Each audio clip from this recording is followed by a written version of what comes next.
चलिए, जय हिंद दोस्तों, कैसे हैं आप सब। आई होप आप लोग अच्छा ही होंगे। और चलिए आज हम लोग देखेंगे आज का क्लास में, यानी डिफरेंशियल इक्वेशन का एक टॉपिक है हम लोगों का, लीनियर डिफरेंशियल इक्वेशन। ठीक है, तो आज हम लोग समझेंगे लीनियर डिफरेंशियल इक्वेशन क्या है और इसका कॉन्सेप्ट को समझेंगे, और हम लोग देखेंगे कि इसका क्वेश्चन जो है ना वो बनते कैसे हैं। ओके, इस चीज़ के बारे में आज हम लोग डिस्कस करेंगे। और लीनियर डिफरेंशियल इक्वेशन यानी क्वेश्चन किस टाइप का रहता है, इसको कैसे सोल्यूशन किया जाता है, इसका प्रोसेस क्या है, इसको आज हम लोग समझेंगे। यदि इससे पहले आप लोग पहले क्लास यदि नहीं किए हैं होमोजीनियस डिफरेंशियल इक्वेशन, तो आप उसको भी कर लीजिएगा।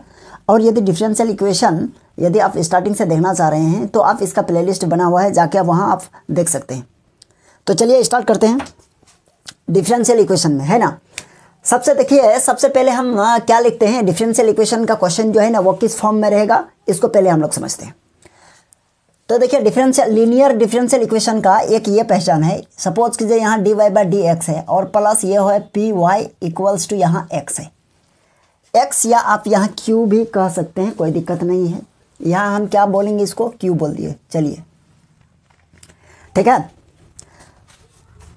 यहाँ ये चीज़ समझिए। यहाँ एक चीज़ ये होता है और इधर देखिएगा, इधर एक चीज़ यहाँ हो जाएगा आपका dx बाई डी वाई और प्लस यहाँ लिखेंगे p और यहाँ लिखेंगे x इक्वल्स टू यहाँ q। आप चाहे तो इसको p1 इसको q1 मान लीजिए, कोई दिक्कत नहीं है। या फिर आप उसको किसी भी तरीके से p स्टार या q स्टार के नाम से भी दे सकते हो उसको, है ना, कोई ज़्यादा प्रॉब्लम नहीं है।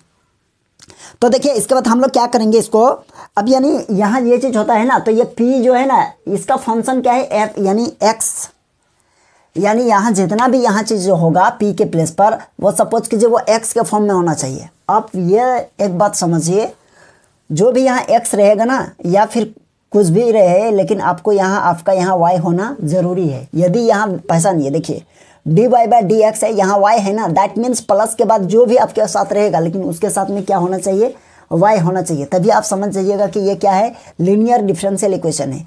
और राइट तरफ में, इक्वल के राइट तरफ में यहाँ y का कोई भी फंक्शन रहेगा या नहीं रहेगा, इसको भी देखना है आप लोगों को, इसको चेक करना है। ठीक है, तो फिलहाल इसको देखिए, ये इक्वेशन कैसा है, यानी यहाँ इस साइड में x होना चाहिए, इधर y नहीं होना चाहिए। अगर यहाँ भी y है यहाँ भी y है, तो क्या कीजिएगा, इसको यानी इधर लाएंगे और माइनस करके उसको y को कॉमन ले लेंगे। ठीक है, अगर एक तरीके से ये समझे तो आप y को यहाँ पर देख रहे हैं ना, यहाँ सपोज कीजिए ये इसी के प्लेस पर x और y हुआ, तो हम लोग p को x के प्लेस को क्या मानेंगे, p है ना। x जिस प्लेस पे है यानी वो क्या होगा, p का काम करेगा। लेकिन आपका जो यहाँ फंक्शन होगा वो फंक्शन सिर्फ और सिर्फ y ही होगा। ठीक है, चलिए इसको लिखते हैं, सीरियल वाइज लिखेंगे, समझ में आ जाएगा।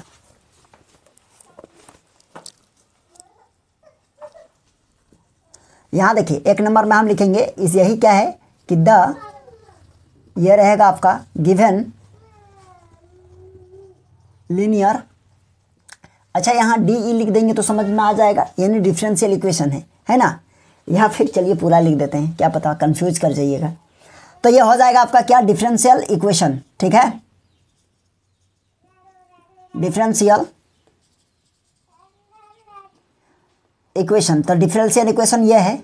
ठीक है, तो इसके बाद आप ये P एंड Q आर यहाँ लिखेंगे, where P and Q are constant, क्या होगा, कॉन्स्टेंट। ओके, P और Q जो है ना ये क्या है, आपका कॉन्स्टेंट टर्म होगा, लेकिन x क्या होगा, कहाँ पर, y।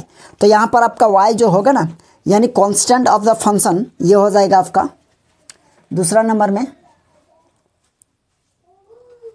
कांस्टेंट हो गया। ये देखिए, यानी p and q are constant and x be the function of p and q।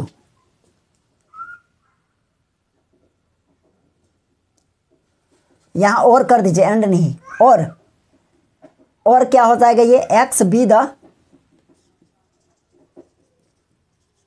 Function. चलिए ये चीज हो गया ना, यहां तक समझ गया, कोई दिक्कत नहीं है। अब हम लोग क्या करेंगे, एक होता है इंटीग्रेटिंग फैक्टर। इंटीग्रेटिंग फैक्टर कैसे निकालते हैं, इसको समझते हैं। दूसरा नंबर में होगा इंटीग्रेटिंग फैक्टर। इंटीग्रेटिंग फैक्टर को शॉर्ट में आई एफ भी लिख सकते हैं इंटीग्रेटिंग फैक्टर। तो आई एफ निकालिएगा कैसे, आई एफ निकालने के लिए होता है ई टू दी पावर और यहाँ इंटीग्रेशन पी और ये हो जाएगा डी एक्स, समझे कि नहीं। तो ये जो आपका निकल गया आई एफ, तो आई एफ क्या है, ये इंटीग्रेटिंग फैक्टर है ना। अब इंटीग्रेटिंग फैक्टर है तो और तीसरा नंबर में क्या निकालना है आपको, तीसरा नंबर में निकालना है क्या, the solution of differential equation, the solution of linear differential equation या डिफरेंशियल इक्वेशन जो बोल रहा है, डिफरेंशियल इक्वेशन।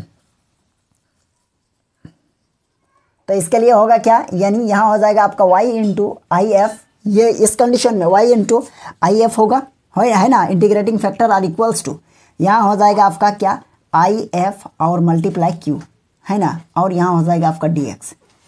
तो यदि आप ये निकाल लेते हैं तो आपका क्या हो जाएगा, इंटीग्रेटिंग फैक्टर निकल जाए, सॉरी सोल्यूशन डिफरेंशियल इक्वेशन का सोल्यूशन निकल जाएगा, ठीक है। अब देखिएगा नेक्स्ट हम लोग देखेंगे इस साइड में, यदि इस फॉर्म में रहता है, इस फॉर्म में रहेगा तो आपका यही चीज़ रहेगा, यहाँ लिखेंगे P and Q R the क्या होगा डिफरेंशियल इक्वेशन, और यहाँ इस प्लेस पर क्या होगा y, है ना, the function of the y only. चलिए लिख देते हैं, यहाँ लिखेंगे एक नंबर में यहाँ हो जाएगा द गिवन डिफरेंशियल इक्वेशन, नहीं तो डायरेक्ट लिखिए ना, वेयर, ये तो वही है, P1 and Q1 R be the constant, okay, ये कांस्टेंट है, और क्या लिखेंगे, फंक्शन ओनली, और क्या है, फंक्शन क्या है, यहाँ x होगा, सिर्फ और सिर्फ x होगा। और दूसरा नंबर पे देखिए ये क्या हो जाएगा आपका, यानी ये देखिए दूसरा इंटीग्रेटिंग फैक्टर, तो यहाँ लिखेंगे आई एफ, आपका यहाँ निकलेगा I F e to the power, यहाँ हो जाएगा आपका P1 और ये क्या हो जाएगा, ये हो जाएगा आपका dy, ठीक है। अब यहाँ जनरल सोल्यूशन है ना, the solution of differential equation, the solution of differential equation, differential equation, चलिए डिफरेंशियल इक्वेशन यहाँ हो जाएगा आपका आई एफ, अच्छा यहाँ हो जाएगा आपका x इंटू, यहाँ देखिए y था, यहाँ हो जाएगा x into I F equals to, यहाँ हो जाएगा आपका आई एफ और ये हो जाएगा मल्टीप्लाई Q1 और ये हो जाएगा आपका dy, ठीक है। तो बस यही हम लोगों को याद रखना है, याद क्या रखना है, यानी ये हम लोगों को थोड़ा सा माइंड में लेके चलना है। अब देखिए इसका एग्जांपल सॉल्व करेंगे तो आपको समझ में आ जाएगा क्वेश्चन कैसे बनेगा, ठीक है। अब इसका स्क्रीनशॉट ले लीजिए पहले, चलिए यहाँ देखिए हम लोग एग्जांपल 19 को लिए हैं, ठीक है, यानी लीनियर डिफरेंशियल इक्वेशन का, यानी एनसीईआरटी बुक से है, और ये एग्जांपल 19 है, ठीक है। तो चलिए इसको हम लोग समझते हैं क्या है क्वेश्चन, ठीक है। तो यहाँ देखिए क्वेश्चन में हम लोगों को यहाँ कहा गया है क्या, यानी एज गिवन दैट ये क्वेश्चन है और हम लोगों को सोल्यूशन फाइंड करना है। तो यहाँ देखिए dy बाई डी एक्स है, तो इसको हम लोग लिख सकते हैं क्या कि dy बाई डी एक्स, और यहाँ लिखेंगे प्लस, यहाँ लिखेंगे -1 और y और इक्वल्स टू cos x, लिख सकते हैं कि नहीं, बिल्कुल। तो हम लोग यहाँ लिख सकते हैं अभी कि this is the form, this is the form, कैसे होगा बताइए, ये दिस इज द फॉर्म, तो ये हो जाएगा आपका कि dy बाई डी एक्स और प्लस ये हो जाएगा आपका py और इक्वल्स टू ये q हो जाएगा, ठीक है, इस फॉर्म में है ये। तो बताइए कंपेयरिंग कीजिए, तो यहाँ लिखेंगे क्या कि दैट इज कि p इक्वल्स टू क्या हो जाएगा -1 हो और q इक्वल्स टू हो जाएगा आपका cos x। चलिए ठीक है, इसके बाद हम लोग निकालेंगे आई एफ निकालना होगा, तो आई एफ के लिए फॉर्मूला होता है ई टू दी पावर p और यहाँ dx होगा, तो हो जाएगा आई एफ इक्वल्स टू, ये देखिए -p के प्लस पर -1 होगा और ये dx, तो आई एफ इक्वल्स टू हो जाएगा आपका ई टू दी पावर ये -1 बाहर और dx का इंटीग्रेशन x, यानी e to the power -x। I F निकला। अब आई एफ निकला तो हम लोग क्या लिखेंगे कि the solution, the general solution of the given differential equation, कि द जनरल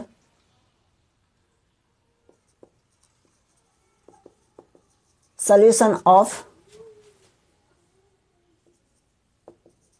डिफरेंशियल इक्वेशन,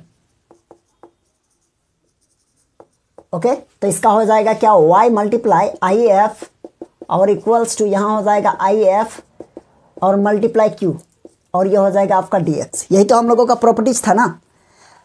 अब हम लोगों का जब ये प्रॉपर्टीज है तो यहाँ y के प्लेस पर y, तो ये तो y रहा, और मल्टीप्लाई आई एफ क्या है, इंटीग्रेटिंग फैक्टर हम लोगों का निकला है e⁻x, ठीक है, और इक्वल्स टू, यहाँ देखिए आई एफ है तो आई एफ का वैल्यू क्या है e⁻x, और q का वैल्यू देखिएगा क्या है यहाँ पर cos x है, cos x और ये dx हो जाएगा, ठीक है। चलिए अब हम लोग क्या करेंगे, ये इंटीग्रेशन बाय पार्ट्स में हम लोग इसको यानी इंटीग्रेशन करेंगे। यदि आप लोग इंटीग्रेशन बाय पार्ट्स नहीं देखे हैं तो जाके एक बार उसका प्लेलिस्ट में जाइए और लिखा होगा इंटीग्रेशन बाय पार्ट्स, है ना, थंबनेल में ही लिखा है, अब उसको देख लीजिएगा। अब ये हो जाएगा हम लोगों का क्या, ये देखिए तो y इंटू e⁻x रहा, और इसको इंटीग्रेटिंग करेंगे तो सबसे पहले कौन बाहर होगा, cos बाहर हो गया, cos x बाहर, इंटीग्रेटिंग e⁻x, ये dx माइनस ये वाला ब्रैकेट और इंटीग्रेशन, और जिसको बाहर किए थे उसी का डिफ्रेंशिएशन करेंगे। ये देखिए तो यहाँ हो जाएगा आपका cos x और ये dx, फिर integration e⁻x dx bracket close dx, है ना। अब देखिए ये कैसे हो गया, इंटीग्रेशन बाय पार्ट्स से यहाँ हो जाएगा y multiply e⁻x equals to cos x e⁻x का e⁻x, और नीचे हो जाएगा माइनस x क्योंकि x का कोफिशिएंट, माइनस यहाँ देखिए इंटीग्रेशन करेंगे तो ये हो जाएगा इसका डिफरेंशिएशन, ये हो जाएगा माइनस साइन एक्स, है ना, माइनस साइन एक्स, और ये देखिए इसका इंटीग्रेशन करेंगे तो ये हो जाएगा आपका 1/e⁻, ओहो अच्छा e⁻x का इंटीग्रेशन e⁻x, सॉरी यहाँ हो जाएगा -1 और ये ब्रैकेट क्लोज और ये dx। अब देखिए हम लोग यहाँ क्या करेंगे, तो y इंटू e⁻x और इक्वल्स टू, ये माइनस चला जाएगा तो हम लोग लिखेंगे क्या, माइनस, ये हो जाएगा आपका cos x और इंटू e⁻x, और माइनस ये माइनस और ये माइनस हो जाएगा प्लस, तो दैट मीन्स हम लोग लिखेंगे माइनस, और माइनस हो जाएगा तो ये हो जाएगा e⁻x और इंटू ये हो जाएगा आपका साइन x और ये dx। क्लियर है। अब देखिए यहाँ तक हम लोगों का तो ठीक ठाक है, लेकिन ये फिर इंटीग्रेटिंग करना पड़ेगा, तो यहाँ लिखिए y मल्टीप्लाई, इतना बड़ा नहीं,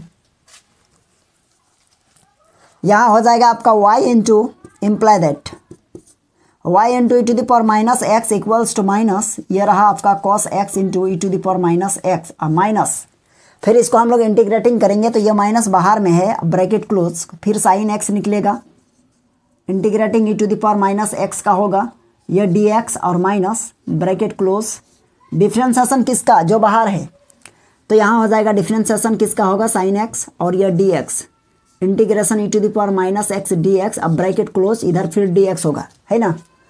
चलिए नहीं हट रहा है थोड़ा सा, y इंटू e⁻x और इक्वल्स टू माइनस, ये हो जाएगा आपका cos x इंटू e⁻x, अब माइनस, ये ब्रैकेट के बाहर ही रहने दीजिए अभी, देखिए ये तो बाहर में है, जैसा है वैसा रहेगा, और मल्टीप्लाई e⁻x का इंटीग्रेशन e⁻x कोफिशिएंट -1 नीचे उतरा, है ना, और माइनस ये देखिए इसका पहले डिफ्रेंशिएट करेंगे तो ये हो जाएगा हम लोगों का क्या, cos x, और मल्टीप्लाई इसका इंटीग्रेशन हो जाएगा e⁻x और नीचे -1, ये देखिए यहाँ तक इंटीग्रेशन हो गया, लेकिन यहाँ ब्रैकेट है, अब ब्रैकेट के बाहर ये dx है, दैट मीन्स हम लोगों का dx हो गया यहाँ, ठीक है। अब देखिए ये माइनस जो है ना, ये माइनस जो है ना सब में जाएगा, अब देखिए क्या लिखेंगे, ये हो जाएगा y इंटू e⁻x और इक्वल्स टू, ये हो जाएगा माइनस, इसको आगे लिखिए e⁻x इंटू ये हो जाएगा cos x।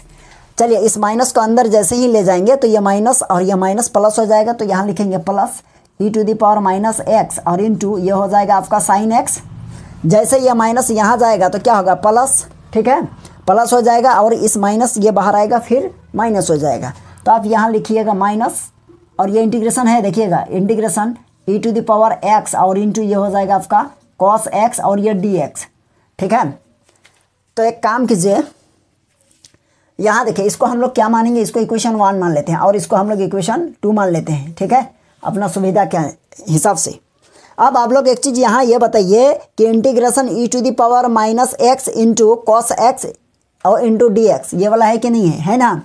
तो हम लोग इक्वेशन 1 से यह कह सकते हैं, अगर इस तरह का ये पूरा सिस्टम रहा तो इसको हम लोग y इंटू e⁻x इसको भी तो हम लोग लिख सकते हैं, क्योंकि दोनों इक्वल है। चलिए आप इसका स्क्रीनशॉट ले लीजिए, तो इधर हटाएंगे,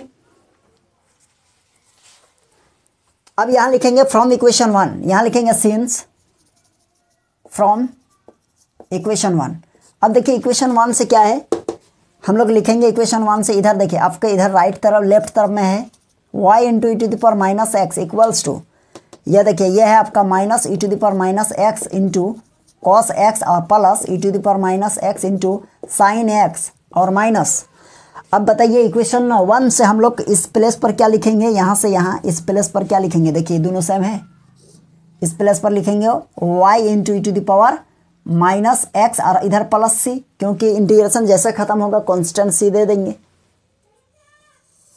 अब यहाँ देखिएगा, यहाँ लिखेंगे y into e to the power minus x और ये माइनस है, लेफ्ट तरफ आएगा तो plus y into e to the power minus x equals to, एक काम कीजिए यहाँ भी माइनस एक्स, यहाँ भी minus e to the power minus x common ले लेंगे तो बचेगा यहाँ माइनस कॉस एक्स और प्लस यहाँ बचेगा यानी साइन एक्स और ये वाला प्लस सी। ओके, अब हम लोग क्या करेंगे, यहाँ लिखेंगे ये दोनों तो सेम है तो हम लोग लिखेंगे 2y into e to the power minus x equals to e to the power minus x और ये माइनस ये प्लस, तो प्लस को आगे लिखेंगे साइन एक्स और माइनस कॉस एक्स और प्लस सी। ओके, अब देखिए क्या कीजिएगा, इसको जैसे इधर डिवाइड करेंगे तो यहाँ लिख सकते हैं हम लोग क्या,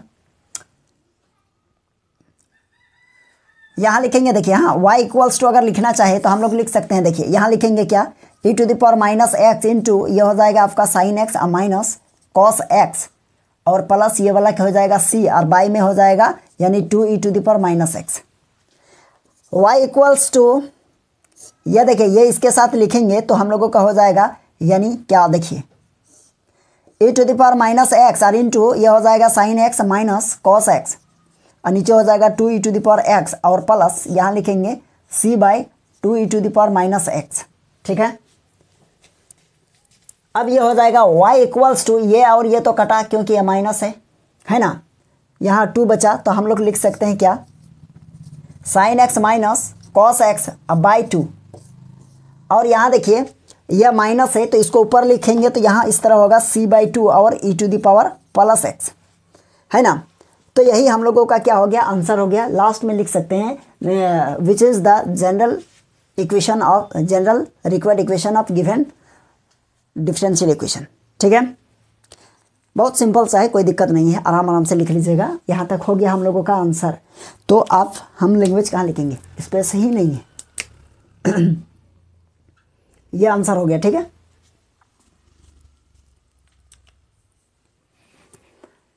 चलिए आप इसका स्क्रीनशॉट ले लिए होंगे। चलिए हम लोग फिर देखते हैं नेक्स्ट क्वेश्चन को। चलिए यहाँ देखिए एक्सरसाइज 9.6 है और 9.6 का ये हम लोगों का क्वेश्चन नंबर फर्स्ट है। ठीक है, देखिए क्वेश्चन नंबर फर्स्ट में क्या हम लोगों को करना है, देखिए यहाँ हम लोगों को फाइंड करने के लिए कहा गया है क्या कि for each of the differential equation given the exercise यानी 1 to 12 find the general solution. हम लोगों को क्या फाइंड करना है, जनरल सोल्यूशन। ओके, यानी ये डिफरेंशियल इक्वेशन है और इसी डिफरेंशियल इक्वेशन से हम लोगों को जनरल सोल्यूशन फाइंड करना है। तो चलिए हम लोग देखेंगे कैसे होगा, है ना। तो सबसे पहले यहाँ देखिए dy बाई डी एक्स है ना। तो ये तो सेपरेट किया हुआ है तो हम लोग ये लिख सकते हैं क्या कि दिस इज द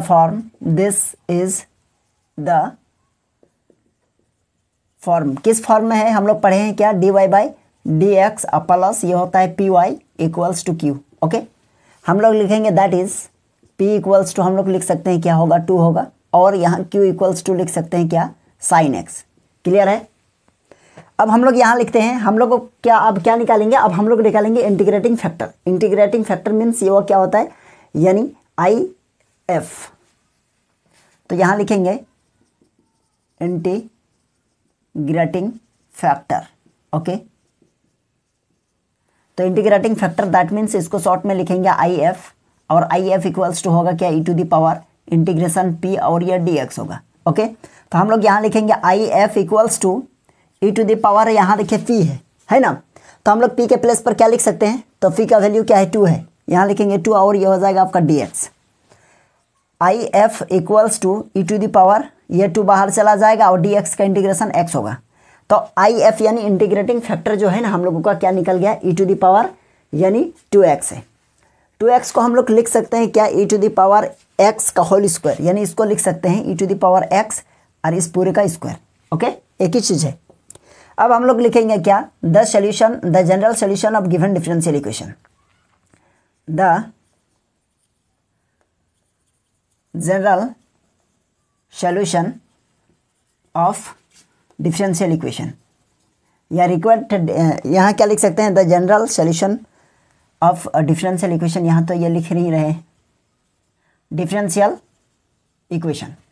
तो यहाँ होता है y into I F equals to, है ना, ये प्रॉपर्टीज है, y मल्टीप्लाई होगा और ये आई एफ यानी इंटीग्रेटिंग फैक्टर है ना, और यहाँ हो जाएगा क्या आई एफ और क्रॉस q, और यहाँ हो जाएगा आपका dx।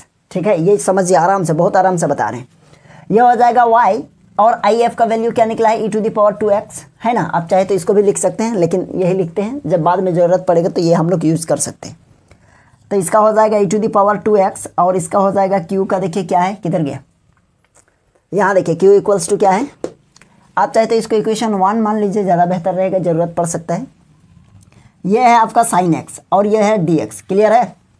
अब इसको हम लोग क्या करेंगे बताइए, तो इसको हम लोग इंटीग्रेटिंग बाय पार्ट्स में हम लोग अप्लाई करेंगे। अब हम लोग लिखेंगे using, since using integrating by parts.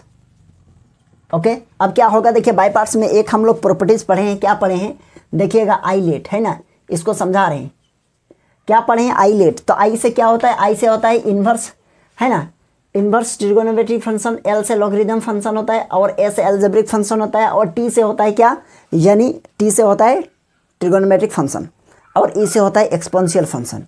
तो यदि इस दोनों में से याद देखिए क्या है आपका, ये एक्सपोनेंशियल फंक्शन है, ये आपका ट्रिगोनोमेट्रिक फंक्शन है, तो यानी ई लास्ट में है और टी इससे पहले है। दैट मीन्स आपका जो फर्स्ट फंक्शन होगा वो आपका हो जाएगा क्या, ट्रिगोनोमेट्रिक फंक्शन यानी साइन एक्स।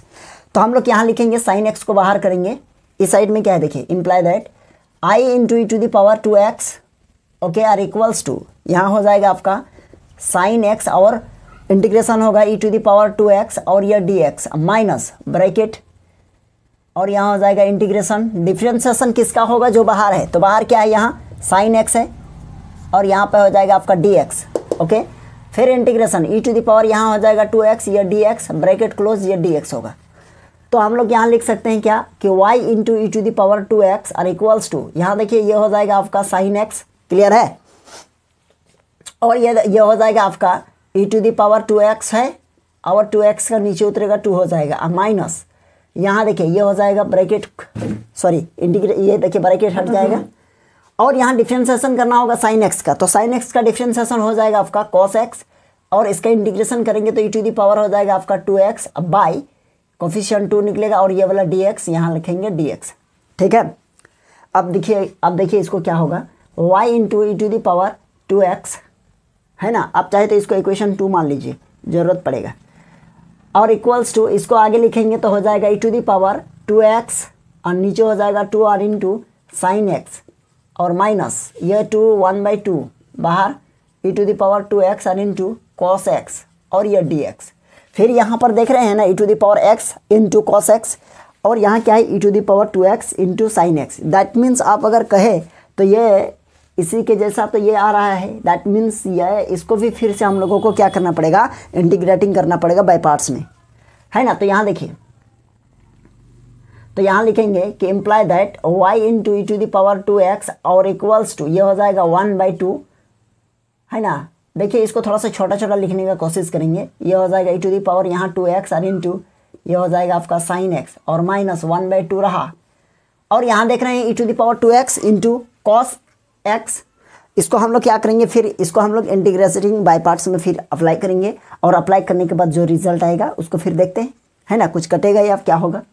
तो इसमें देखिए सबसे पहले बाहर निकलेगा यहाँ कॉस एक्स और इंटीग्रेटिंग e⁻² और ये dx आइलेट वाला फार्मूला से, माइनस यहाँ लगेगा, यहाँ मिडिल ब्रैकेट, और यहाँ हो जाएगा, सॉरी इंटीग्रेटिंग लगेगा मिडिल ब्रैकेट, और यहाँ इंटीग्रेटिंग, तब डिफ्रेंशिएशन किसका, जो बाहर है, तो बाहर कौन है, कॉस एक्स, दैट मीन्स यहाँ हो जाएगा कॉस एक्स और नीचे हो जाएगा dx, फिर इंटीग्रेटिंग e⁻² और यहाँ dx ब्रैकेट क्लोज, और इधर हो जाएगा dx, और फिर ये कैपिटल ब्रैकेट। ठीक है, इसको थोड़ा सा मैनेज कर लीजिएगा, ये dx है। अब यहाँ हम लोग क्या लिख सकते हैं, देखिए ये हो जाएगा y into e to the power 2x और इक्वल्स टू यहाँ हो जाएगा आपका e to the power 2x into sine x और बाय में है यहाँ 2 और माइनस ये 1/2 सब में अंदर जाएगा, लेकिन ये अभी रहने दीजिए। तो इसको हम लोग लिखेंगे यहाँ, देखिए यह हो जाएगा आपका cos x और into e to the power 2x का इंटीग्रेशन हो जाएगा ई टू दी पावर ऊपर में 2x, कोफिशिएंट नीचे 2 और माइनस यहाँ देखिए ये ब्रैकेट खत्म करेंगे तो इंटीग्रेशन, लेकिन यहाँ देखिए किसका होगा, सबसे पहले यहाँ देखिए cos x है ना, cos x का डिफ्रेंसिएशन होगा, इसके बाद इंटीग्रेशन। तो cos x का डिफ्रेंसिएशन क्या होगा, माइनस साइन x होता है, ठीक है। और ये देखिए यहाँ से यहाँ तक का इंटीग्रेशन क्या होगा, multiply e to the power ये हो जाएगा आपका 2x का कोफिशिएंट 2, लेकिन यह dx के लिए तो हो गया, लेकिन बाहर में dx है, इसके लिए आपको यहाँ dx लगाना पड़ेगा। कैपिटल ब्रैकेट से क्लोज कर दिए, है ना। चलिए अब यहाँ तो नहीं लिख सकते हैं, अब यहाँ देखिए नीचे, यहाँ लिखेंगे तो नहीं हटेगा, नीचे लिखते हैं। तो यहाँ हो जाएगा imply that y into e to the power ये हो जाएगा 2x इक्वल्स टू ये हो जाएगा e to the power 2x into sine x और बाई में नीचे 2 है, ओके, और माइनस ये हो जाएगा, देखिए इसको अंदर ले जाइए, अंदर ले जाएंगे तो ये माइनस है तो यहाँ माइनस हो जाएगा, तो -1 बाई ये 2 और ये 2 यानी हो जाएगा 4 और ये हो जाएगा e to the power 2x और इंटू ये हो जाएगा आपका cos x, ये वाला cos x, ये माइनस और ये माइनस क्या होगा प्लस और ये प्लस और ये माइनस फिर हो जाएगा माइनस, मतलब माइनस होगा यहाँ और 1/2 आएगा और ये 2 और ये 2 हो जाएगा आपका कितना। अच्छा यहाँ कुछ गड़बड़ हुआ है क्या, एक मिनट चेक करने दीजिए, कुछ गड़बड़ हुआ है क्या यहाँ। चलिए इसका इंटीग्रेशन क्या, ये हो जाएगा, इसका ये हो जाएगा, इसका ये, तो इसका हो जाएगा ये 2, ठीक है, तो ये 1/2 हो गया। अब इसको हम लोग फिर से इंटीग्रेटिंग करेंगे। अच्छा ये 1/2 रहा, ठीक है, 1/2 रहा नहीं, ठीक है, तो यहाँ 1/2 हो जाएगा, तो यहाँ 1/2 और ये 2 हो जाएगा आपका 4 और यहाँ हो जाएगा आपका कितना ई टू दी पावर 2x और इंटू, अच्छा ये इंटीग्रेशन तो रहेगा, इंटीग्रेशन इंटू ये हो जाएगा आपका साइन x है ना, और ये dx, ठीक है। अब एक काम कीजिए, यहाँ देखिए इक्वेशन 2 से देखिए तो यहाँ e to the power 2x into sine x और ये dx, यानी ये पूरे इंटीग्रेशन को हम लोग क्या लिख सकते हैं, y into e to the power 2x लिख सकते हैं कि नहीं। तो हम लोग लिखेंगे यहाँ सिंस फ्रॉम इक्वेशन 1 सॉरी 2 है, इक्वेशन 2, तो इक्वेशन 2 देन वी गेट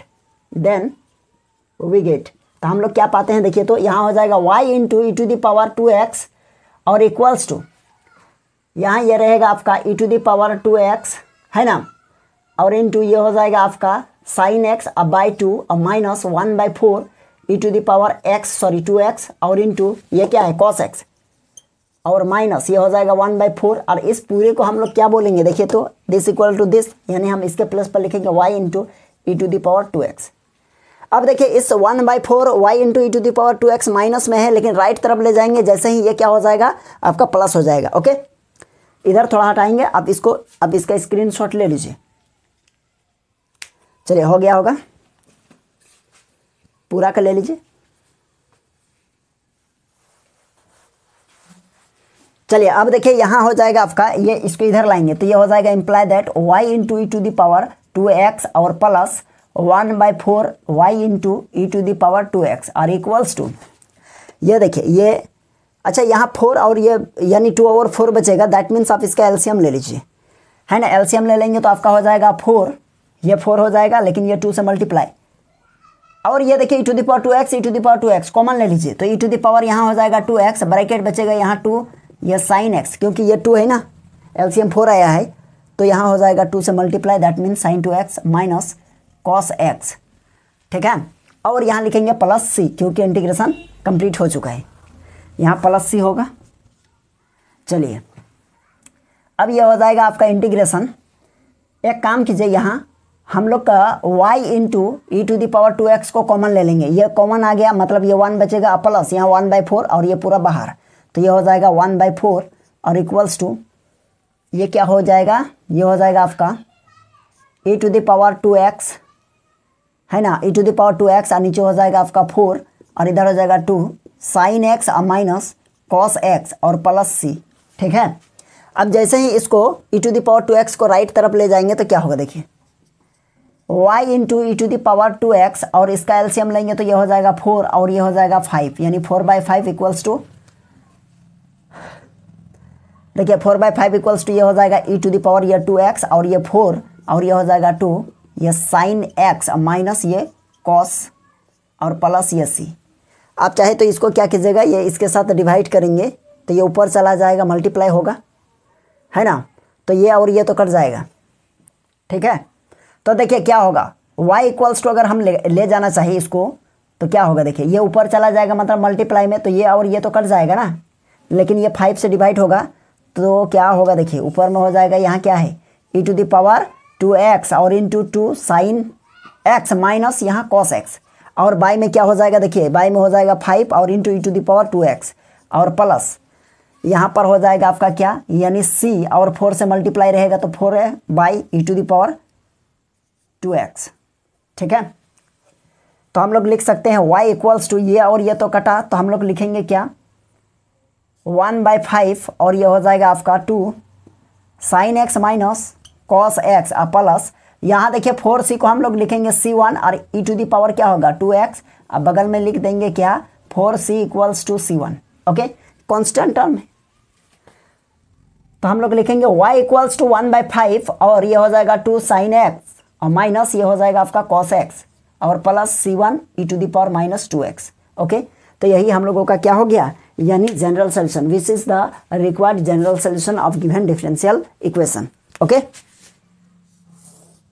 चलिए इसको अंडरलाइन कर देता हूँ, ठीक है। क्या लिखेंगे यहाँ, since which is the required general solution of D मतलब डिफरेंशियल इक्वेशन, ओके। चलिए ये हम लोगों का क्या था एक्सरसाइज, ये हम लोगों का यानी क्वेश्चन नंबर 1 था एक्सरसाइज 9.6 का। अब इसको उतार लीजिए। चलिए आई होप आप लोगों को ये क्वेश्चन समझ में आ गया होगा, कोई दिक्कत नहीं हुआ होगा, ठीक है। और हम लोग फिर देखेंगे नेक्स्ट क्लास में और नेक्स्ट क्वेश्चन को सॉल्व करेंगे और इसका एग्जाम्पल भी सॉल्व होगा, ठीक है। यदि आप लोगों को ये क्लास अच्छा लगा तो आप लोग वीडियो को लाइक कर दीजिएगा और ज़्यादा से ज़्यादा वीडियो को शेयर कर लीजिएगा, ठीक है। और यदि आप लोग को ये लेक्चर अच्छा लगा तो आप लोग चैनल को भी सब्सक्राइब कर लीजिएगा, ठीक है। चलिए हम लोग फिर मिलेंगे नेक्स्ट क्लास में, और आज के लिए यहीं रहने देते हैं, और नेक्स्ट क्लास में इससे आगे जहाँ भी क्वेश्चन जितना तक हो सकेगा हम लोग फिर सॉल्व करेंगे, ठीक है। चलिए थैंक यू।